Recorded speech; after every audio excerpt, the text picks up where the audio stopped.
So the last time we had a conversation about the Victron, amazing inverter, but it was just a little bit of, I've not seen them in a while, and that's what conversation is really all about. So today we're going to be talking about an inverter that is very similar. Like I said before in the previous video, there's really no beef, a conversation, just a gist.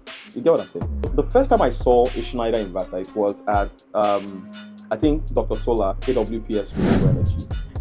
He has a full Schneider setup, and I think if you still check, you will still find some of these videos on his page. Schneider has a whole range of inverters and string inverters depending on your need.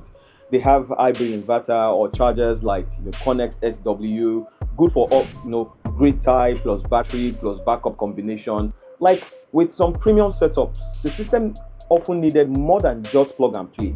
You needed extra parts for monitoring and control. Schneider uses devices like the Connex Gateway or Connex Combox to communicate with inverters and manage battery, solar, grid, or inverter inputs. Depending on configuration, you often need external DC to AC distribution panels, breaker panels, proper wiring boxes, surge protection devices, especially for the CL series inverters, making the install more hardware heavy. Some people say installing Schneider was a sign of a pro installer, not just anyone with basic tool sets. And for what I saw with Schneider inverters, I've not seen many that have completely failed. When properly installed, they seem tough, very solid, good build quality.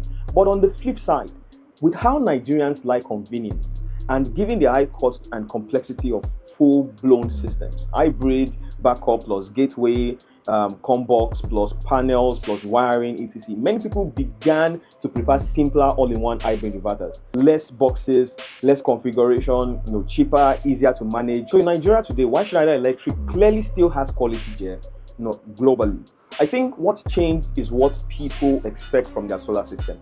They want plug and play, minimal hustle, low maintenance, and like with older blue box brands, that shift made many installers and buyers quietly move away from the stem-based Schneider rigs. That's my take actually, but I want to hear from you. Have you seen any working Schneider setups lately? Maybe there are still some out there, hidden or quiet. Drop the comment. I'd love to hear from you. My name is Sola. Cheers.